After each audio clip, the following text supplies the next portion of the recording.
If God puts a dream in everybody's heart, why is it that there are so many people that are unfulfilled? Why is it that there's so many people just existing? Maybe you feel like you're just existing. What has hindered you? Hello, this is Lorraine, and welcome to Healthy Living, Spirit, Soul, and Body.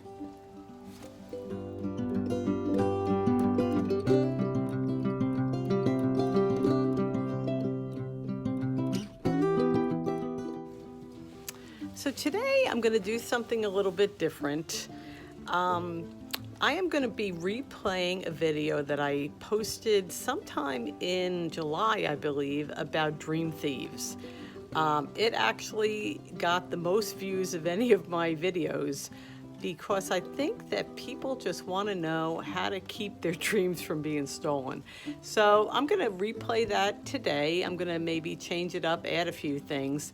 But now is the time at the end of the year that it's good to be thinking about your dreams. It's good to be not so much putting together New Year's resolutions, but thinking about making halftime adjustments, thinking about what worked in your year and what didn't, and what can you do, what steps can you take to bring your dreams to come to pass, to get closer to your dreams in 2024. I truly believe that God is always trying to communicate with us.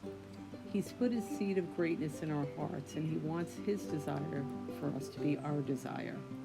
He wants us to include him in our plans and dreams. He's a dreamer, and he wants to dream with us and through us. Every dream in our heart started out as a thought, an idea. Some of these are our ideas, and some, I believe, are from the heart of God. He puts his desire, what he has for us to do, in our hearts, and then as we live our lives and grow, we discover that that desire was initially God's. We then become dreamers with God, and God helps us bring those dreams to come to pass. The natural, our natural dream, and the supernatural, God's help, become an explosive force for God. That's when we really start walking on the water with Jesus. God puts his dream in our heart so we can live it out. Okay, he needs us to do certain things. He put us on earth for a reason. If God puts a dream in everybody's heart, why is it that there are so many people that are unfulfilled? Why is it that there's so many people just existing? Maybe you feel like you're just existing. What has hindered you? What is it that you need to watch out for? So that's basically what I'm going to talk about today. One of the things that we need to realize is that we can't blame our lack of fulfillment and our lack of having our dreams come to pass on other people, on circumstances, because there will always be things in our life that keep us from fulfilling our dreams. So what do? We have to decide that our dream is more important, and we have to persevere. That's one of the things you have to realize. You have to realize that, like John Maxwell says, everything worthwhile is uphill. If you're going to do something great, which I believe God has for all of us to do, you have to take responsibility for your life and responsibility for bringing your dreams to come to pass, knowing that you're not in it on your own. You're with God. God wants those dreams to come to pass. So that's the first thing you have to realize. And another thing that you need to realize is that most of the battles for your dream happen in your mind, in your head.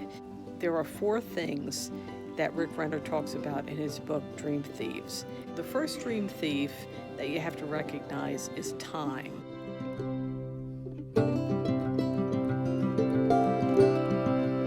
Time in and of itself is a thief, because, in your mind anyway, because you could think in your head that you're either too young or too old to bring your dreams to come to pass, that you need to give up.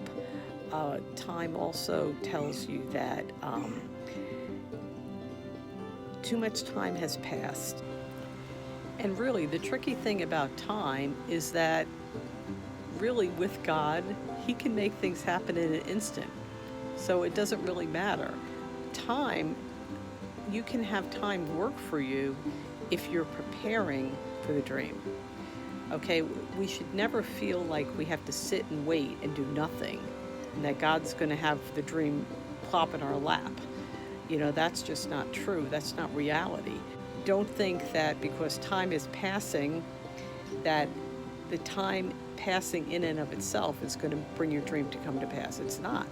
God, you have to prepare yourself for your dream. You have to build character. You have to build endurance. You have to become the person that can fulfill the dream. You're initially, when God first shows you the dream, you're not able to do it. You have to grow into the person that can bring that dream to come to pass. That's how you and God work together. So if you pass the time test, the next test or the next dream thief that you'll encounter is the devil.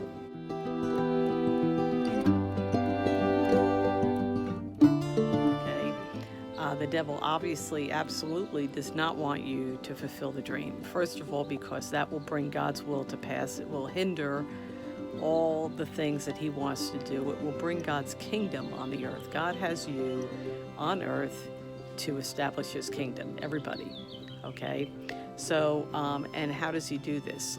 Mainly what he does is he will plant all kinds of thoughts in your head, saying that, who do you think you are? This is just a pipe dream. This is just your ideas in your head. You're prideful. You're arrogant to think that you can bring this to pass. Who are you? And he will make you look at yourself and your own abilities. And let's face it, in our own abilities, we can't do anything anyway. But that's the supernatural thing, is that we're not in with ourselves only, we're with God. And that makes all the difference. So we've passed the time test. We get time to work for us. We've passed the test of the devil's thoughts in our head. And we're standing on his promises. We're standing on the promises in his word, and we're standing on the promise that he gave to us personally. Okay? Then what's the third dream thief? The third dream thief are friends.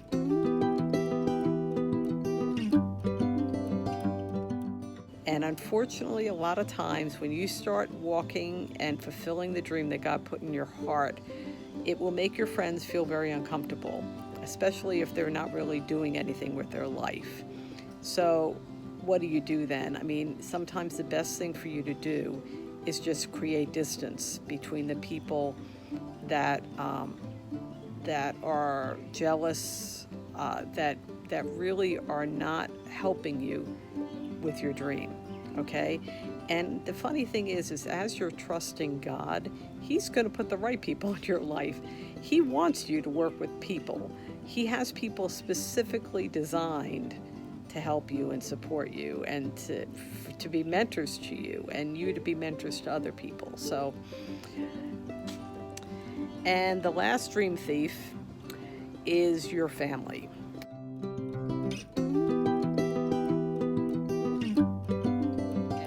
Thing is that you can't totally distance yourself from your family because they're your family. And most times with family anyway, family really cares about you.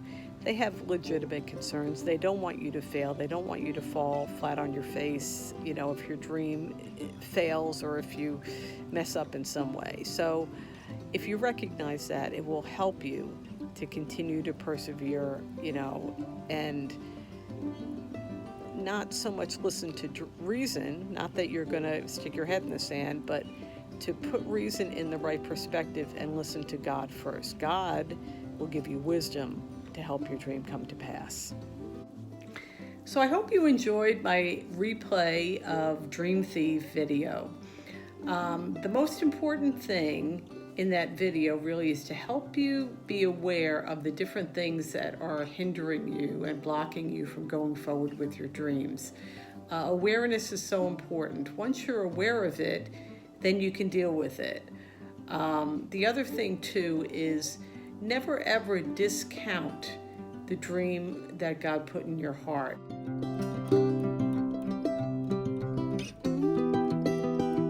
Thank you for taking the time to watch my video today. I think it will help you. I think it's important to take the last month of each year and reflect. Make halftime adjustments. Figure out what worked and what didn't. And plot a course for the best way to get you going on your dreams. If you enjoyed my video, please give it a thumbs up. And if you're enjoying my content, if you feel that it's helpful to you, please subscribe and share my video.